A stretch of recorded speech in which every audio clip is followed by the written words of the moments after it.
13, ¿no? 13 de junio. Así que hasta la clase de anatomía y patología del sistema genitourinario corresponde la clase. Así que ya nos quedan pocas clases. Igual sigan estudiando.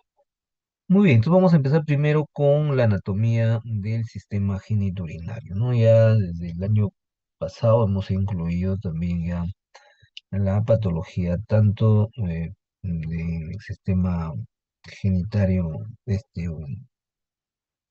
genitario tanto masculino como femenino, ¿no? Para que ustedes tengan la información más completa. Entonces, primero vamos a revisar el sistema urinario, ¿no? Ya sé que comprende pues los riñones, los uréteres, la vejiga y la uretra. La anatomía de los riñones, no olvidarse porque son dos órganos pares, son simétricos, tienen la forma de una habichuela. Y una cosa importante porque están localizados en el retroperitoneum. Vamos a ver la división que tiene los espacios. En un caso de riñón, pues muy definida, el espacio perirrenal, el pararrenal anterior y el pararrenal posterior. En el eje longitudinal, no olvidarse que el tamaño que tienen pues, los riñones son de 12 por 5 por 4 centímetros. Y está formado, como vamos a ir viendo, conforme repasemos las diferentes técnicas de imagen, ¿no? La corteza, unas tienen mejor resolución, ¿no? Podemos visualizar las diferentes estructuras, ¿no? La médula, las papilas, los cálices mayores, menores y la pelvis, ¿no? Y básicamente vamos a ver la parte de la pelvis que corresponde a los senos, que ven como ven ustedes muy bien en este esquema, ¿no? Miren la forma que tiene, como ven ustedes una forma de habichuela, y vemos que tiene las dimensiones un promedio de 12 por 6 por 4, y vamos a ver las diferentes estructuras que va a conformar el riñón. En primer lugar, miren acá tienen la cálicis menor, la papila, donde básicamente pues ya va a empezar la excreción de la orina. Luego tienen ustedes, miren, la cáliz mayor, que va a estar formado por dos cálices, ¿no? Miren la confluencia. El 3, la pelvis, como ya vimos, también está conformado muy bien, como ustedes ven, por los senos renales. Ahí tienen, miren, el número 4, ¿no? Luego tienen ustedes parte ya de lo que es la médula, la pirámide de Malpighi. Por eso ustedes en la leyenda están viendo dos puntitos, la médula, miren las pirámides de Malpighi. Y entre pirámide y pirámides tienen ustedes, miren, las columnas de Bertin, mucho más delgadas. Luego viene una parte muy importante, que es la cortical. Vamos a ver que en la cortical es una estructura muy importante, ¿no? Para valorar, pues, patología renal. Y por último, la unión pélvico-ureteral. Entonces, también el urétero, como ya vimos, forma parte del sistema urinario.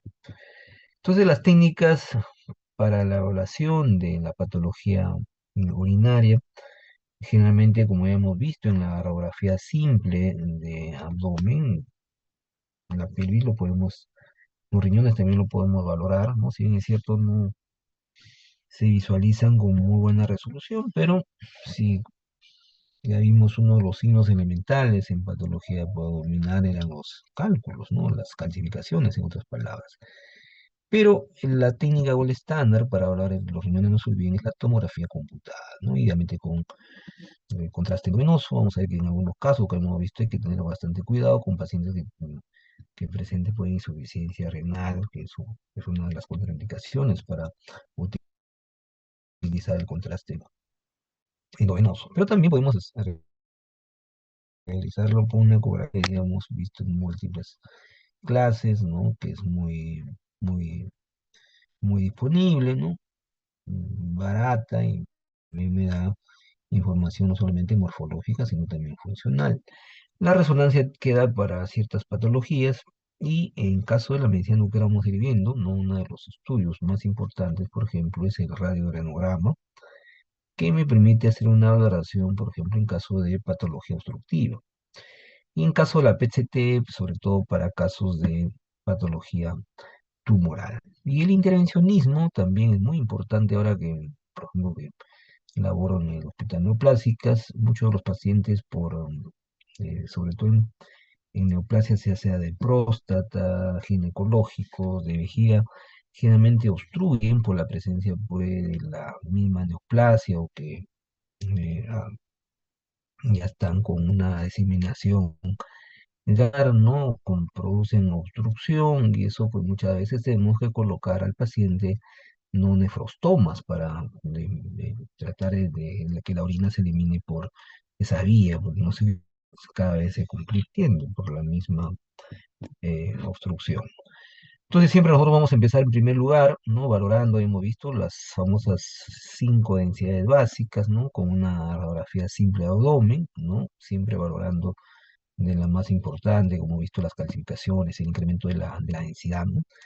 Luego la orografía excretoria, que cada vez se utiliza cada vez menos, pero en la década de los 80, donde tuvo mayor trascendencia, digamos, más disponibilidad, porque todavía la tomografía no era disponible, no eh, era la técnica gol estándar, pero como usted lo ha superado ampliamente, pues la tomografía. Y también vamos a ver en caso de la radiografía, pues no voy a hacer que también utiliza los X, ¿no? La arteriografía selectiva en caso del intervencionismo. Entonces, en una radiografía simple de abdomen, vamos a básicamente a examinar pues, las siluetas renales. Ya lo mencionamos que tiene la forma de un lechuel, eh, por su densidad es de tipo agua. Del eje longitudinal vamos a ver de arriba hacia abajo, de adentro hacia afuera, por no olvidarse que los riñones están localizados en el retroperitoneo. Lo vamos a delimitar muy bien el músculo psoas, les dice, ya les di un avance en la clase pasada, la visualización también del contineo vesical, ¿no? Y muchas veces, como ya les dije, las dos hallazgos más importantes son o buscar masas, por el hecho que vamos a encontrar un incremento de la densidad, o las calcificaciones, como ven ustedes en el trayecto, ¿no? En el caso de los cálices, de los cálculos. Entonces ahí miren cómo en esta radiografía simple lo puedo delimitar, miren los bordes, ¿no? Está rodeado obvio por la grasa peritoneal, miren, ¿no? Se delimita acá también, las flechitas blancas lo están delimitando, hay presencia también, si ustedes ven, de aire de las asas colónicas, ¿no? Pero en general lo podemos limitar, como ya lo acabo de mencionar, tiene la densidad agua, miren, clarísimo, y también lo pueden ustedes ver muy bien delimitado el músculo psoas, ¿no? Miren, acá también de densidad agua, ¿se acuerdan que en la radiografía simple abdomen empezamos hablando de las densidades básicas, ¿no? Nuevamente. Y en el caso de la orografía excretoria, como ya les dije, que era la técnica pues, antes de la introducción de la tomografía computada, la técnica ideal, también se utilizaba contraste endovenoso, ¿no? El radio opaco, y lo que valorábamos básicamente era su farmacocinética, en este caso su eliminación, ¿no? Por la vía urinaria, básicamente ahí podíamos ver mucho mejor las anatomía de las cavidades. Era el examen ideal, por ejemplo, para ver las papilas de los cálices menores sobre todo, ¿no? Entonces, el protocolo básicamente era a realizar 5 tomas, ¿no? La primera, un abdomen simple, como ya lo hemos visto en varias oportunidades, y luego inmediatamente se administraba por el contraste y nosotros valorábamos con ustedes de manera progresiva, ¿no? Primero una radiografía de 5 minutos, que era básicamente conocida como la fase o la radiografía de funcional, porque me valora pues básicamente la función de riñones de manera indirecta, obvio, como básicamente la eliminación de la sustancia de contraste. Luego en los 15 minutos una placa morfológica también se conocida para ver la papila, los cálices, la pelvis. Luego a los 30 minutos conocida como la placa morfológica para ver los uréteres, porque hasta la eliminación, ¿no? del contraste. Por último, la postmisional para ver la orina residual, ¿no? Entonces ahí tienen, miren, una radiografía excretoria, no está en una fase de 5 a 15 minutos, ¿no? Conocida también una fase nefrográfica, ¿no? Miren, si ustedes se dan cuenta, se ve muy bien, ahora bien delimitado por el contraste sus bordes, no solamente el riñón izquierdo, sino también el derecho, que está más descendido, producto pues la presencia del hígado, pero se delimita perfectamente como ustedes ven sus bordes. Luego tienen ustedes la papila, lo que les hablaba, miren, es como parte del cáliz, ¿no? Como si fuese un vaso. Luego tiene los cálices menores, ¿no? El cáliz es el C que corresponde pues a la pelvis, ¿no? La pelvis renal, que no se olviden que corresponde también en la unión colateral. El uréter, que viene a ser, miren ahí el uréter de la región lumbar. Y el 7 el efecto nefrográfico, porque está en una fase nefrográfica, ¿no? Se ve muy bien la, el contraste, ¿no? Pero también podemos utilizar la ecografía, ¿no? Y hacer una ecoanatomía, como ustedes ven ahí, renal. Y una de las grandes ventajas que tiene la ecografía, aparte que, como ya les mencioné, su disponibilidad, que es mucho más barato, me da información funcional, que definitivamente, como ustedes me puede ver todo muy bien, la anatomía, son los espacios periparrenales, como le dije, el pararrenal anterior, el pararrenal posterior. Me evalúa muy bien las cápsulas, las aponeurosis, la cortical, la región medular. Miren, el seno renal, no olvidarse por ecografía, sigue siendo la estructura que tiene mayor ecogenicidad, ¿no? El músculo cuadrado, un poco que está delimitado también por los uréteres. Y si le practico el Doppler, puedo también valorar patología, por ejemplo, en caso de arterial, una estenosis, una obstrucción de la arteria renal. Pero una de sus grandes desventajas que tiene desde el punto de vista de la anatomía es que no me puede valorar ni las papilas ni los cálices, ¿no? Porque realmente son estructuras mucho más pequeñas. Ahí tienen una ecografía bidimensional en escala de grises, lo voy a delimitar. Miren, todo esto que ven ustedes, lo estoy delimitando ese riñón. Miren, la parte más central, ese es el seno renal, ¿no? La estructura más hiperecogénica. Luego, miren, tienen la cápsula renal, ¿no? Se acuerdan ustedes la cápsula, ligeramente también hiperecoica. Luego tienen ustedes, miren, la región córtico-medular, ¿no? No lo puedo definir, ¿no? Es, como ya vimos hace rato, por ejemplo, si se delimita, pues, no con la, con la tomografía computada, la cortical, con la región medular, ¿no? Las pirámides de Malpighi, ¿no? Igualmente la columna de Bertin. Y por último, el número 5 más posterior, el músculo cuadrado lumbar. Pero la técnica o el estándar, no olvidarse, es la tomografía computada. Hay que hacerlo de todas maneras, idealmente con contraste endovenoso. También mucho se ha acuñado en el término médico, pues, uroten, urotomografía, ¿no? Por eso le he puesto el término uroten, pero realmente el nombre en general es tomografía computada. TEN es un nombre comercial que significa tomografía espiral multicorte. La gran ventaja que ya lo puedo desplegar en diferentes cortes, ¿no? Lo hemos visto en varias clases, corte axial, coronal, sagital. También me da información por el hecho que utilizo contraste, ¿no? Las estructuras, por ejemplo, como las arterias, las venas, ¿no? Me hace una mejor valoración de la perfusión del parénquima, ¿no? También puedo evaluar en las diferentes fases, la fase arterial, la fase venosa y la fase tardía. Me hace un mejor estallaje, por eso que es la técnica ideal para ver neoplasia, ¿no? Me hace un mejor estallaje con respecto a lo que es el TNM y el M. Y también si hago el seguimiento de los pacientes, ¿no? Me puede evaluar la recidiva tumoral, ¿no? O recidiva o recurrencia tumoral, ¿no? Igualmente, cualquier complicación quirúrgica. Entonces ahí tienen, miren, dos fases de la tomografía. Es una fase nefrográfica, observen que se ve miren la diferencia, acá no se observa en el caso de la fase excretoria, menos densa.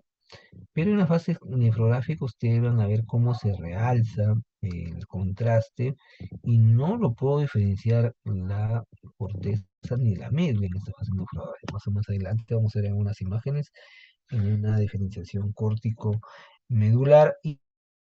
Y miren la fase excretoria, como vemos el contraste en la pelvis, ¿no? Acá sí puedo ver también yo todos los cálices menores, cálices mayores, lo veo perfectamente. Pero miren, ya en la fase excretoria no lo vamos a visualizar, pues ya la eliminación. Miren la pelvis, lo vemos hiperdenso, porque el contraste, no se olviden que es hiperdenso. Y esto corresponde a los espacios ¿no? De los riñones en la región retroperitoneal. Para empezar, primero, si ustedes se dan cuenta, miren, acá tienen la caca, se ha movido, esta es la cápsula renal, ¿no? La cápsula renal que no lo defino muy bien, ¿no? Luego viene la grasa perirrenal, ¿no? Porque todo esto que ven ustedes es el espacio perirrenal. Todo lo que está luego de la poneurosis renal, que viene de ser esta estructura delgada, ¿no? Hiperdensa, homogénea, corresponde a la región pararrenal anterior. Y todo lo que está más posterior corresponde a la región pararrenal posterior, ¿no? No se olviden eso, ¿no? Entonces, por acá inclusive está bien ya parte de la correa o tira paracólica izquierda, ¿no? Puedo hacer también reconstrucciones como ustedes también, ¿no? De 3D, ¿no? Se ve perfectamente, miren, no solamente su fase nefrográfica, ¿no? Igual también se puede ver, como ustedes ven, ¿no? Eh, una sustracción de las demás estructuras, ¿no? Para una mejor versión, pues, de ambos riñones, en una reconstrucción, pues, en 3D. La resonancia magnética también es muy exquisita para poder evaluar por patología renal, ¿no? Miren ahí una imagen ponderada en T1, ¿no? Como ya les he dicho, T1, la grasa, también en la grasa peritoneal se realiza pues completamente hiperintensa, ¿no? Por acá ven ustedes algunas asas intestinales delgadas, pero ya en la imagen ponderada en T2, ¿no? Todo lo que es líquido, ¿no? Hace mejor real, una mejor señal, digamos, ahí tienen por ejemplo bien la vesícula, sigue siendo una fase nefrográfica, ¿no? Y acá miren, por ejemplo, esto es lo que les hablaba. La fase córtico-medular, ¿no? Miren la fase córtico-medular, como veo perfectamente la corteza, o la cortical, y la región medular, ¿no? Miren, ahí se ve muy bien, ¿no? Obvio que por faltarse, por ser una fase córtico-medular, ¿no? Y por último, la fase nefrográfica, que vamos a visualizar pues mucho mejor el comportamiento que tiene el contraste en ambos riñones, como ustedes, ¿no? Sin tener pues una dificultad para el momento de hacer la evaluación de las imágenes. Y en el caso de la gamografía renal, ¿no? Esta prueba que se llama el test de furosemida, un radioradiograma, ¿no? Utilizamos el radiofármaco, pues, el MAC3, que significa el mercaptoacetiltriglicina, ¿no? Y vamos a ver, pues, no solamente la fase de perfusión, ¿no? Tanto riñón derecho como el izquierdo. Siempre la ventaja de esta técnica que también me da, no solamente me da información en imágenes, sino también como ustedes ven acá en los famosos histogramas, ¿no? Y los histogramas se llaman de actividad-tiempo, porque me da la forma que debe tener el histograma, que es una fase de ascenso rápido que corresponde a la fase de perfusión. Miren, acá se ve algo, la fase de perfusión. Y esta meseta pequeña, ¿no? Que no tiene mucho en términos de tiempo, que debe ser no mayor de 5 minutos, idealmente de 3 minutos. Tenemos un ascenso rápido de la eliminación de retrotrasador en ambos riñones.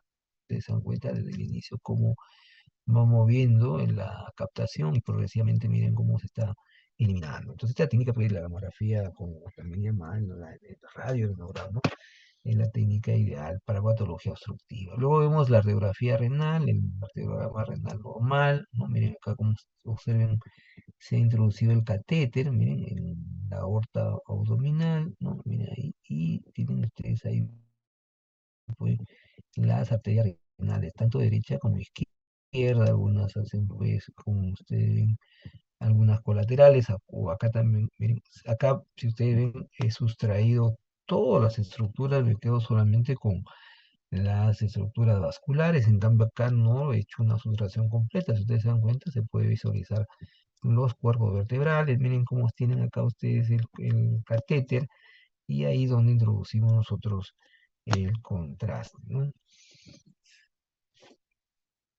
Y en caso de la ecoanatomía de la vejiga o vesical, ¿no? No olvidarse que la vejiga tiene pues la forma oval, el gol estándar para revisar la vejiga es la ecografía, ¿no? Tiene su contenido anecogénico, homogéneo. Su pared, siempre les he dicho, la pared de las estructuras, no solamente del intestino delgado, eso es 3, acá también es 3 milímetros, es precoico lineal. Sus partes de la vejiga no se olviden que es el vértice, ¿no? De arriba hacia abajo, el cuerpo, el fondo y la base, ¿no? El famoso trigo, ¿no? Y las porciones también lo vamos a ver ahí intersticiales en las regiones posterolaterales del trigo. Y este es el famoso título literal, ¿no?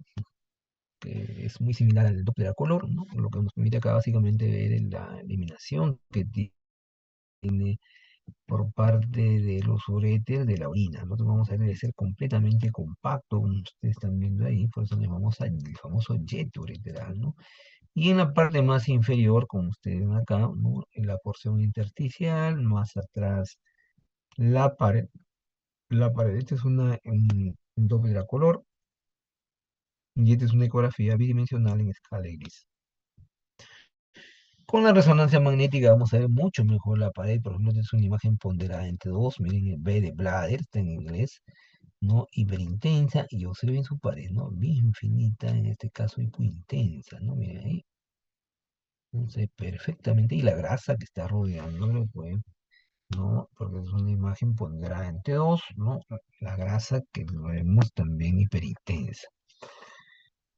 Y en caso de la medicina nuclear también tenemos una técnica ideal, sobre todo en pacientes pediátricos, que me valora, ¿no?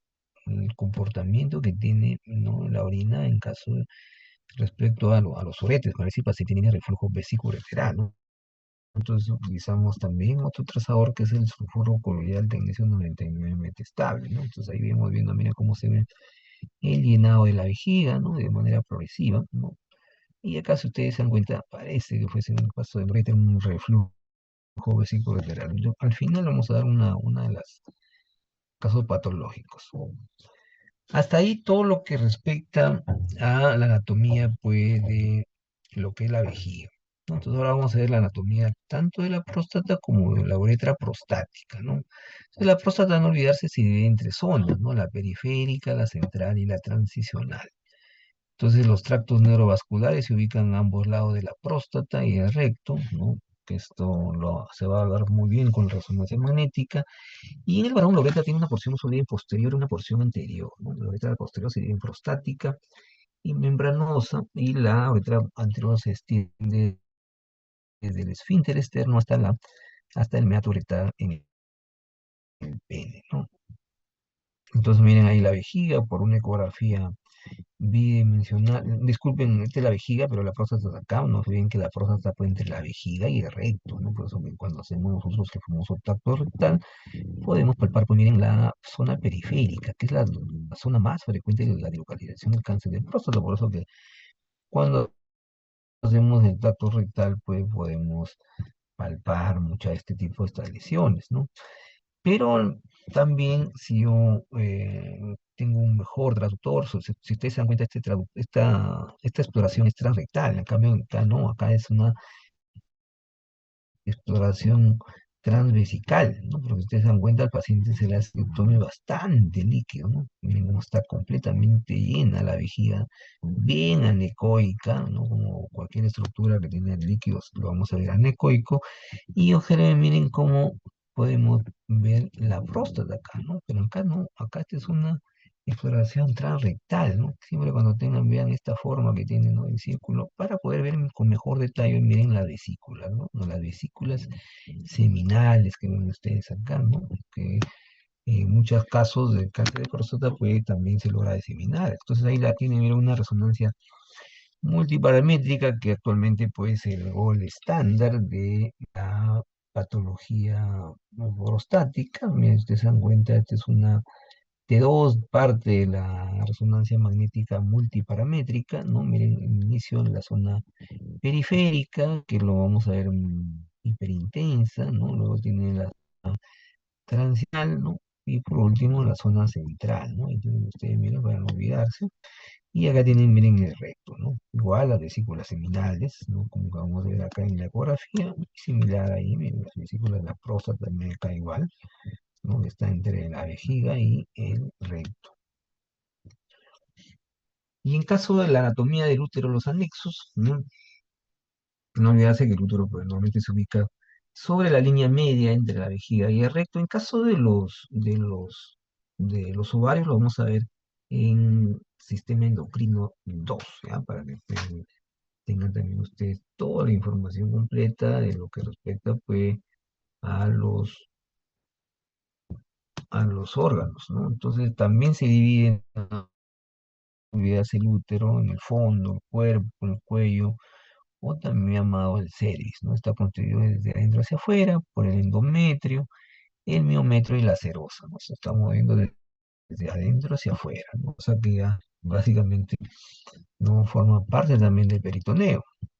El cervix está rodeado por los fondos del saco vaginal y en el posterior el más profundo, y también las trompas uterinas, que son dos estructuras tubulares que conectan los ovarios con el útero. Vamos a ver más adelante patología también que puede dar en las trompas uterinas, como en el caso pues, del embarazo ectópico, por ejemplo.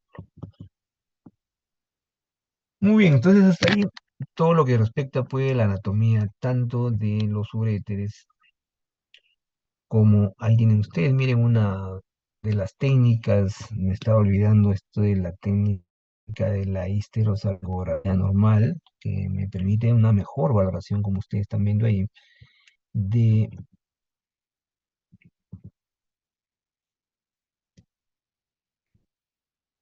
no sé, pues ahí estamos ahí. Entonces ahí tienen, miren, se introduce el contraste por vía vaginal, ahí tienen, miren el cuello, como les hablaba, las tres partes, ¿no? El fondo. Y empezamos con las trompas uterinas que deben ser completamente permeables y al final, ¿no? El contraste, como ustedes ven, se elimina en el peritoneo. Claro, este contraste pues completamente inerte, ¿no? Y tienen, miren, perfectamente llenado temprano. Los contornos uterinos se ven bien definidos, ¿no? La permeabilidad de las trompas y generalmente las anomalías vertebrales que asocian a malformaciones, ¿no? Y el derrame intraperitoneal, como usted está viendo acá, o también llamada loculación del contraste, ¿no? Muy bien, entonces no olvidarse, la histosalpingografía es una técnica ideal para casos de esterilidad, ¿no? Esterilidad en las mujeres, eso forma parte del protocolo, ¿no? Y de todas maneras debe realizarse por el hecho de que es el gol estándar para la evaluación de las trompas uterinas.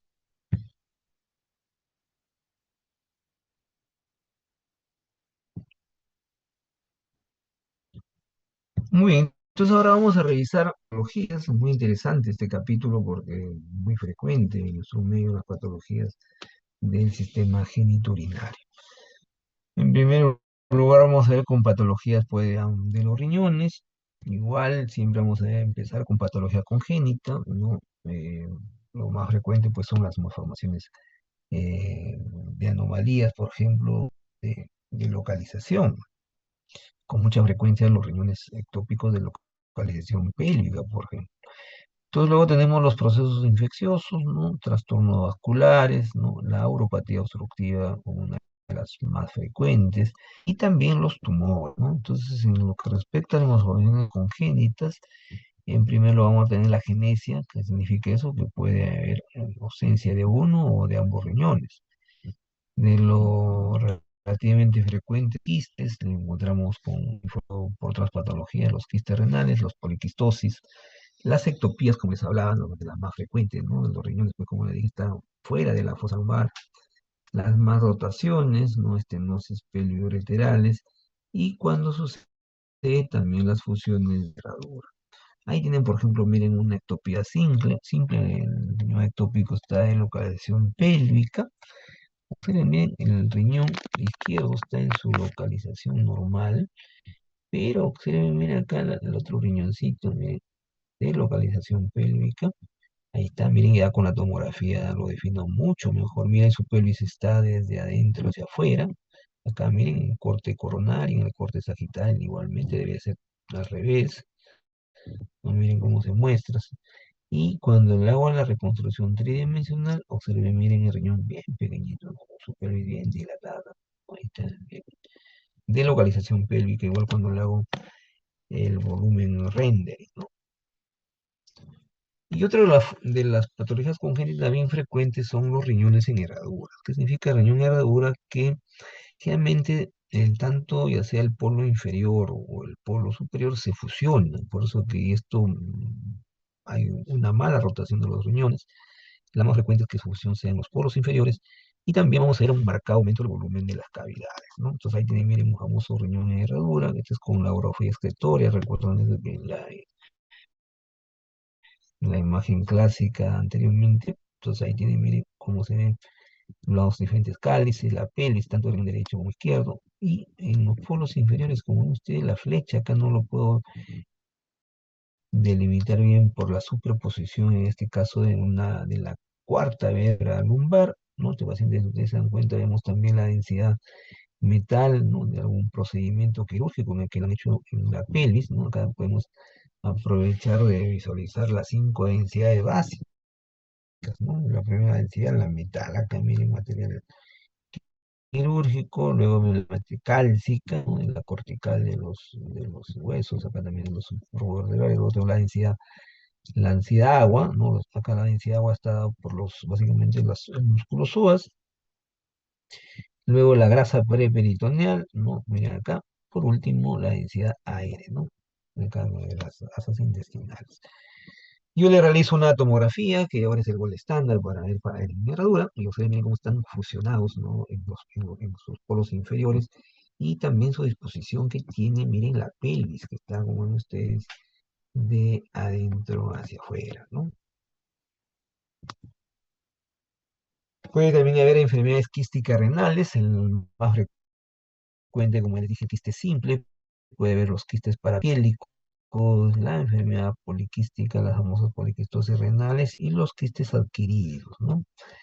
Entonces, en el caso del quiste renal, vamos a hacer una imagen anecoica que es completamente circular, su contenido anecoico homogéneo, la pared es lineal, periférica y perecogénica, tiene un refuerzo acústico posterior, como vamos a ver más adelante. Miren, los quistes son lesiones completamente anecoicas, de paredes finas, muy homogéneas y tienen el famoso, como ustedes, refuerzo acústico posterior, que lo vamos a ver por hiperecogénico, a diferencia de la sombra la vamos a ver anecogénica. Entonces, miren una tomografía computada con contraste, miren una fase córtico, lo defino, miren la cortical y la médula, ¿no? La médula se ve hipodensa, la cortical hiperdensa, y vamos a ver un quiste, miren, clásico, ¿no? Homogéneo, de densidad pues, hipodensa, sus bordes son completamente regulares, si aunque esté de buen tamaño, miren, desplaza estructuras más bien, no invade, miren esa diferencia, el cáncer invade.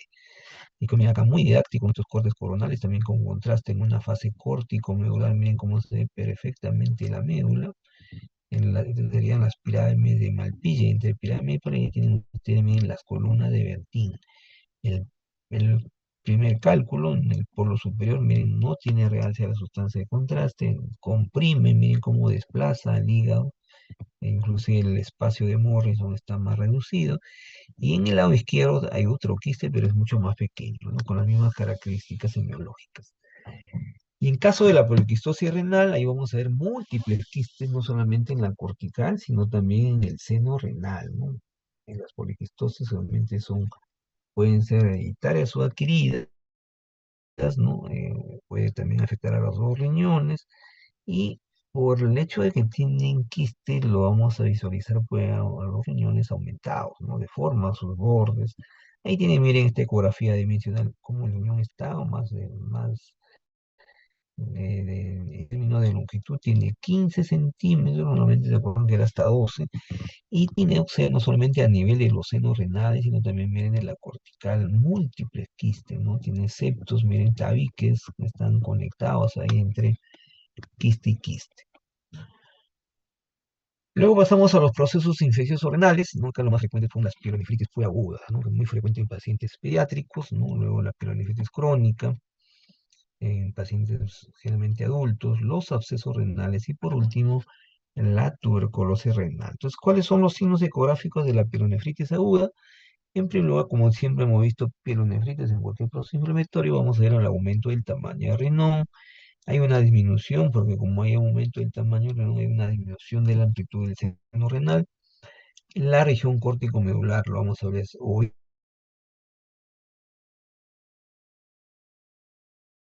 disminución de la amplitud del espacio renal, ¿no? La grasa perirenal se observa hiperecoica, y también hay las masas que son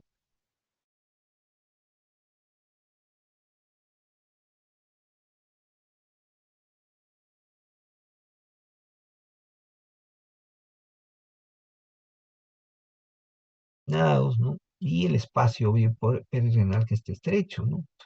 Por el hecho que hay un aumento ahí del riñón, obvio que el espacio también va a disminuir.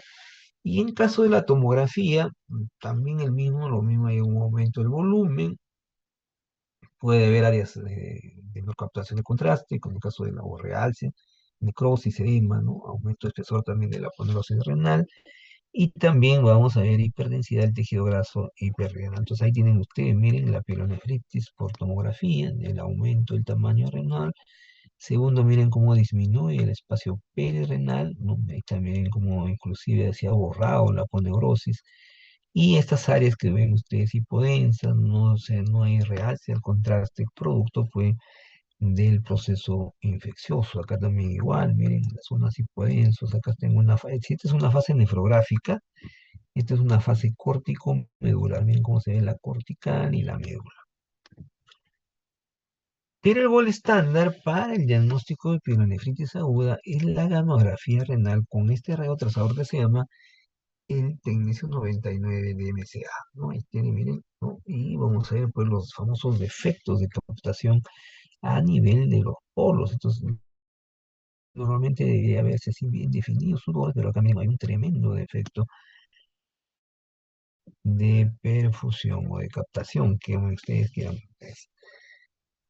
A diferencia de la pielonefritis crónica, acá ya en vez del aumento del tamaño, vamos a ver una disminución del tamaño, ¿no? Con las escotaduras en las cápsulas renales, la famosa hidrocalicosis, porque vamos a ver ahí los bordes con sociedades regulares, la disminución del espacio del espesor córtico medular por el hecho de la cronicidad, ¿no? Y el seno renal también es irregular. Entonces ahí tienen, miren, una pielonefritis crónica por la URO-CT, ¿no? O la urotomografía computada, miren, ¿no? En primer lugar, la hidrocalicosis, miren cómo se ha dilatado en los cálices.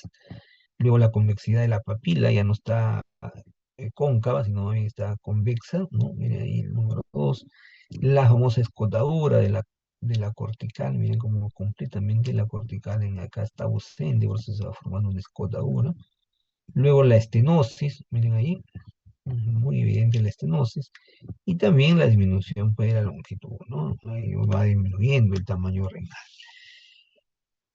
Pero como ya les dije, recuerdan el signo de los signos claves, las calcificaciones. Entonces, un riñón, ¿no? El famoso riñón mástic, ¿no? Producto pues, de una autonefrectomía derecha por una tuberculosis renal, ¿cómo te puede llevar al final, miren, una insuficiencia renal derecha, porque el riñón izquierdo es normal, y como ven ustedes ahí que se va calcificando, no solamente en la pelvis, en los cálices, sino si ustedes se dan cuenta, se extiende a la región perirenal, ¿no? Miren cómo están las calcificaciones muy didácticas ahí, ¿no? Luego tienen los abscesos renales, los más signos más importantes de los abscesos no son que son más complejas, como hemos visto también en patología de tórax, ¿se acuerdan?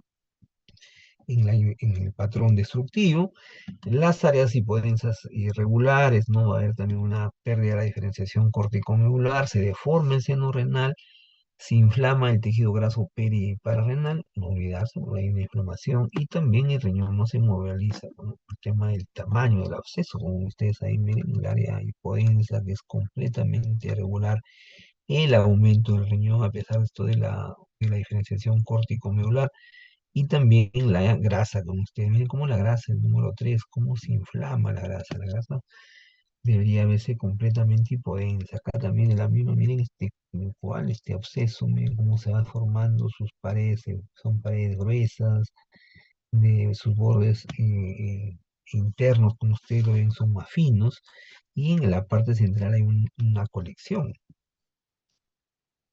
Y en caso de la tuberculosis renal, que también es muy frecuente en nuestro país, ¿no? Vamos a ver ahí los famosos tres signos clásicos de la tuberculosis. Uno de ellos, pues, la hidrocalicosis, por eso vemos los bordes irregulares. Segundo, vamos a ver las calcificaciones como uno de los signos de la famosa tríada. Y tercero, la estenosis de la pelvis renal, ¿no? Entonces, ahí miren también las escotaduras, las papilas o los cálices están dilatados, y al final, pues como ya vimos, el riñón se vuelve un riñón mástil, ¿no? Entonces aquí vienen los famosos tres signos. El 3 la estenosis, el primero igual la hidrocalicosis, ¿no? Como ustedes acá, bueno, no hay acá hay una pequeña calcificación que sería la tercer signo clásico, pero también pueden haber, como vimos, en la papila que se ve de borde irregular, ¿no? Se acuerdan que debe verse como una copita, ¿no? Cosa que acá no se ve muy bien.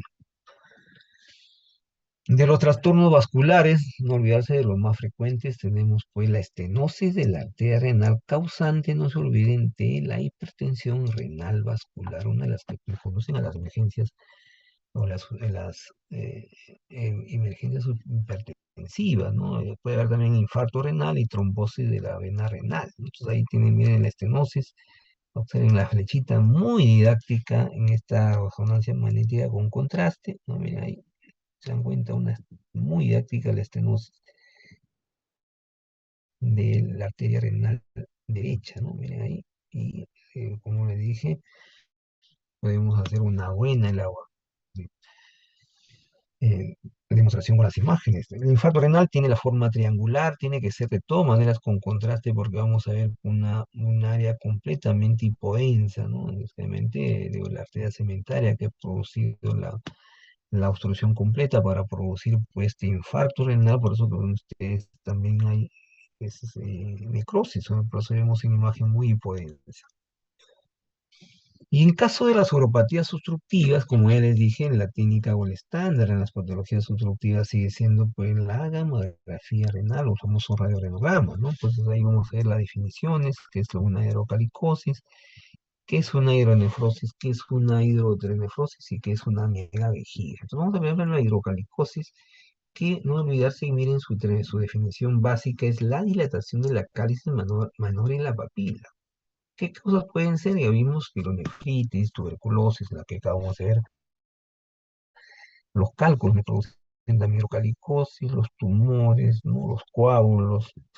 Entonces ahí tienen, miren, una hidrocalicosis muy didáctica, miren cómo se observa la escotadura de las pupilas, miren ahí, ¿no? Igual como ya vimos, ¿no? La pelvis completamente se dilata, pero no se olviden que también tiene hidrocalicosis, es la papila y los cálices menores que ustedes están viendo muy dilatados.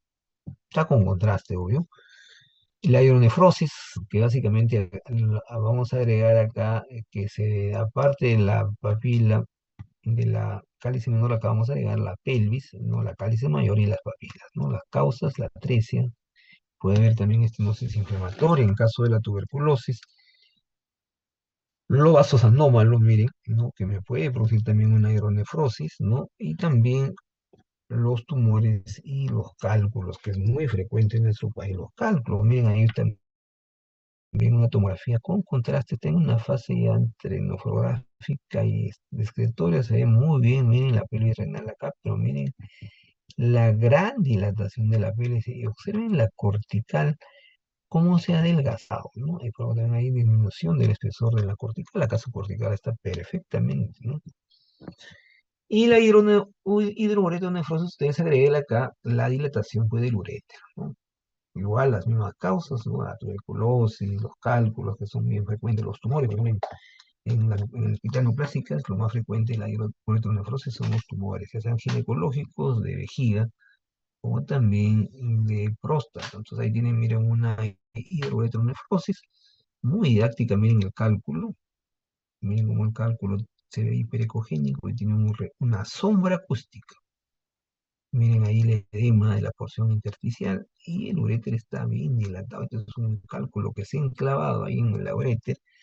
Si tiene más de 7 milímetros, pues ahí toma, ya sé que hacer cirugía. Miren ahí una tomografía computada sin contraste. La gran cantidad de pacientes de cálculos que vemos, miren, de la pelvis, en la región pelo ureteral, ¿no? El mismo uréter. Y si vamos en el lado derecho, miren, tiene hasta dos cálculos acá, miren cómo ve, y ya me está produciendo una dilatación, ¿no? Acá también, miren, el corte sagital, se ve perfectamente, miren acá, ¿qué va a pasar? Pues vamos acá ya a la porción más fina. Y en la técnica, como ya le dije, gol estándar para valorar la obstrucción del tracto urinario, es el radiorreograma, que vamos a ver el comportamiento, miren, este es un bebé, por ejemplo, miren desde el inicio, como el riñón izquierdo completamente nefrótico, y el riñón derecho que está normal. Entonces, básicamente vamos a ver estas curvas, ¿no? Que tienen esta forma, un ascenso, la meseta y la eliminación. Pero en caso del otro riñoncito, ¿no? Que es un riñón hidronefrótico, como ustedes ven, no logra eliminar, ¿no? El retrotrasador, por eso que tiene esa curva clásica de obstructivo, por la curva de tener esta forma, ¿no? Y en el caso de la megavejiga, ¿no? La megavejiga también va a ser producto por una obstrucción, pero en este caso es a nivel de la uretra, originando una dilatación, como ustedes, de la vejiga, por encima megavejiga, que posteriormente origina reflujo al uréter, de la orina y las cavidades renales dilatadas, ¿no? Las causas de lo más frecuente en los varones, no se olviden que es el tumor prostático, también los tumores vesicales, los cálculos, ¿no? La esclerosis del cuello y por último la válvula de retral posterior. Entonces ahí tienen, miren, una mega vejiga, ¿no? Bien dilatada la vejiga, por ejemplo, mega vejiga, ¿no? La técnica ya va a haber una, ya dije que vejiga es la ecografía, bien mencionada en escala grises. Ahí tiene, miren, la vejiga completamente dilatada, su pared está muy adelgazada, por ningún lado se ve la pared, ¿no? Y tiene el famoso refuerzo acústico posterior, refuerzo acústico posterior. Hemos visto que estructuras que tienen mucha agua, vamos a ver este signo clásico, la diferencia en la sombra es más bien acá, ¿no? Miren ahí el cálculo y me da la sombrita, se ve buena ecogénica, ¿no? Y los tumores, para terminar todo lo que es patología renal, los adenomas, una de las más frecuentes son pues, los amartomas, ¿no? Entonces los signos renales, como ya hemos visto en otras patologías, pues la masa renal que altera la anatomía, ¿no?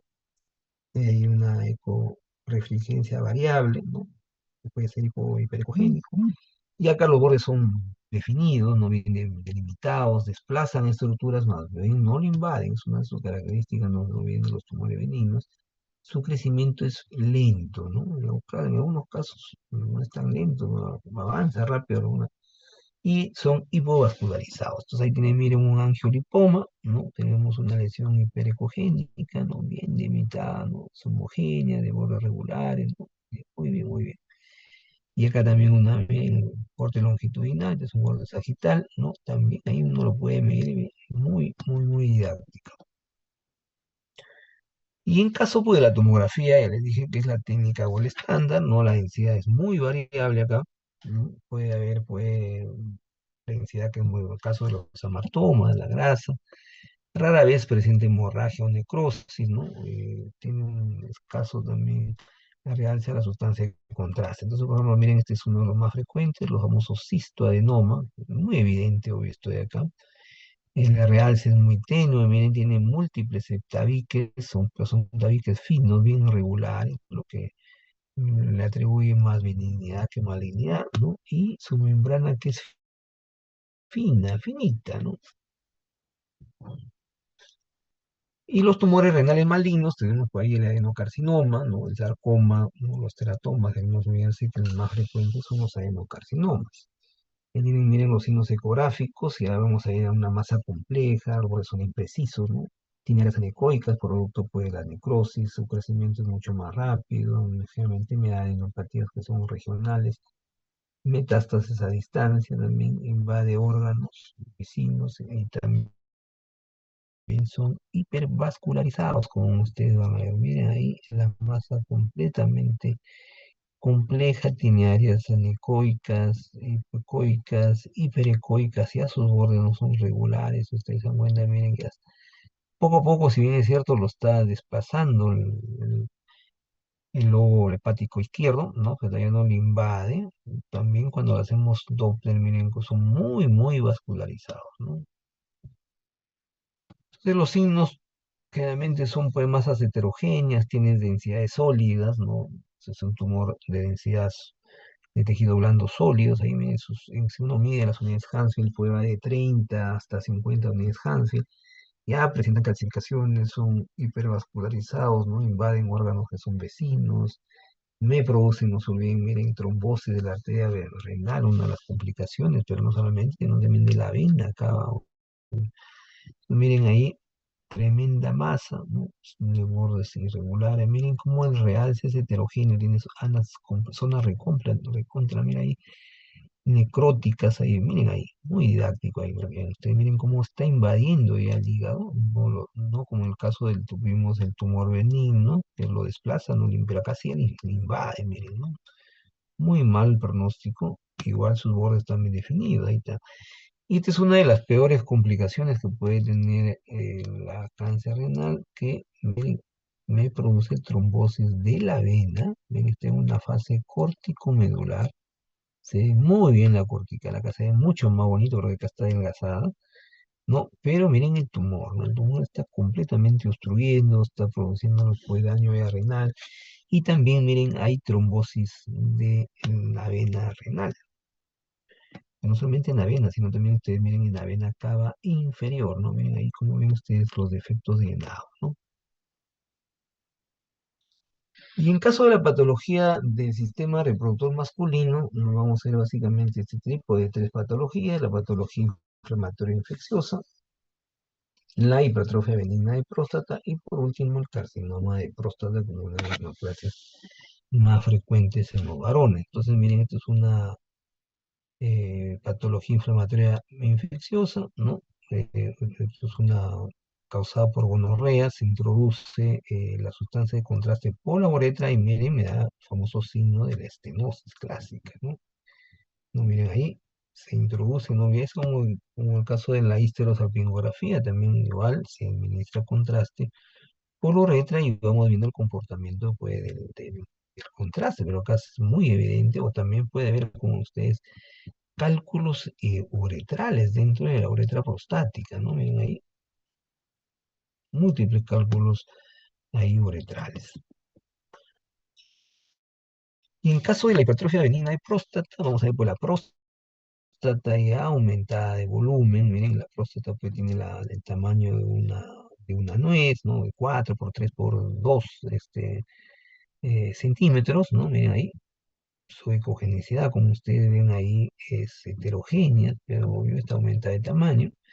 Básicamente en la zona, como ven ustedes, más periférica, no más que transicional, es más periférica, y se le realiza una resonancia magnética que hoy por hoy es la técnica o el estándar. Vamos a ver igual la glándula periférica que es hiperintensa y la central, como ustedes están viendo, heterogénea, ¿no? Miren, la más como ustedes ven, periférica es bien hiperintensa. Entonces, si hacemos nosotros, por ejemplo, ya en el caso del cáncer de próstata, que es muy temprano, igual vamos a ver el aumento del tamaño de la próstata, miren el tumor, y se observa, miren, en la parte más central, ¿no? Baja, ¿no? Una ecogenicidad, pues, ¿no? Que es anecoica, como ustedes ya en la imagen, en el diagrama, digamos, para que vean, miren, esta es la zona central de la próstata, y acá, si ustedes se dan cuenta, donde está el tumor, ¿no? Miren, está en la zona periférica, por eso que acá está, miren, el recto, este es un transrectal, la ecografía, ¿no? Esta es una ecografía transrectal, entonces uno fácilmente con la palpación lo puede valorar, ¿no? Porque no se olviden que lo más frecuente es en la zona periférica, como ustedes están viendo ahí. Ahí está en el esquema también, miren, el recto.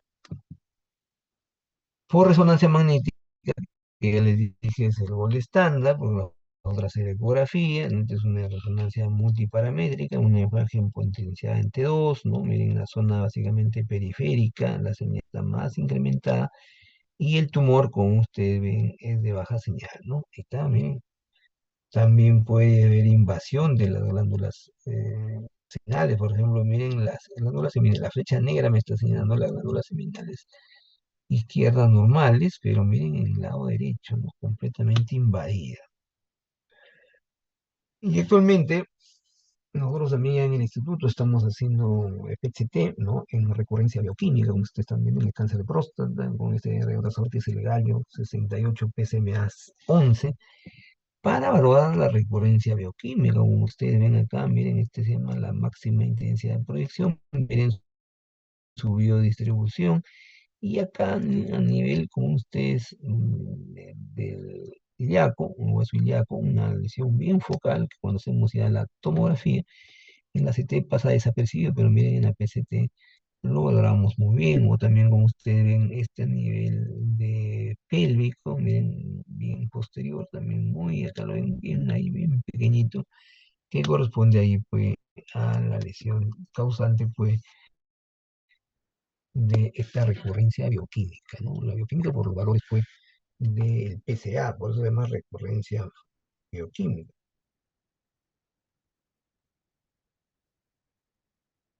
Y en caso de la patología del sistema reproductor femenino, acá sí tenemos más patologías, ¿no? En caso de los varones vimos que no son muchas, pero ahí vamos a empezar primero con las malformaciones congénitas, la enfermedad inflamatoria pélvica, ¿no? Una de las más frecuentes, las masas igual, que son las que más, las patologías, porque las pacientes mujeres acuden a consultorio, la endometriosis, ¿no? La esterilidad femenina también se ha convertido actualmente pues, en uno de los grandes problemas, ¿no? Y por último, la patología obstétrica, ¿no?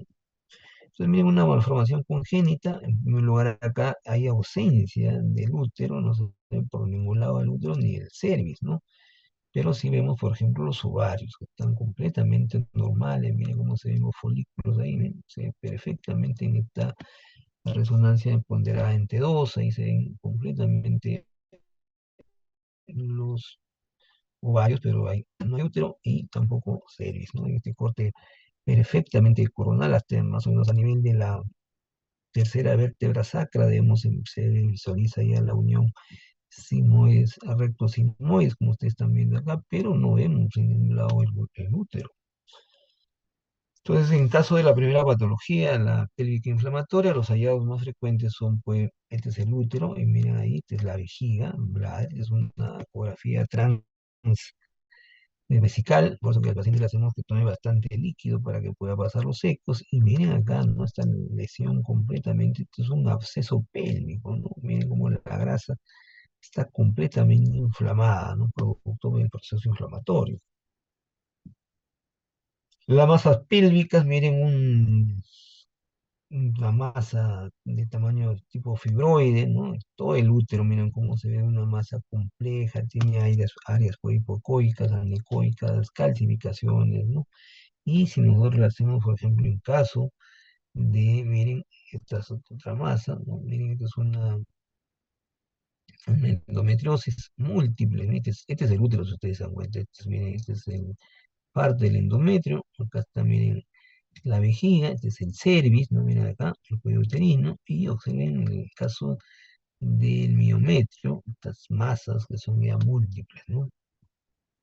Otra masa, pero en este caso ya corresponde a un carcinoma de cervix, ¿no? Miren acá el endometrio, ¿no? El miometrio, su pared se ve perfectamente, y miren acá justamente a este nivel vemos un cáncer de cervix, una neoplasia maligna, lo vemos como un tumor intenso confinado en el cervix, ¿no?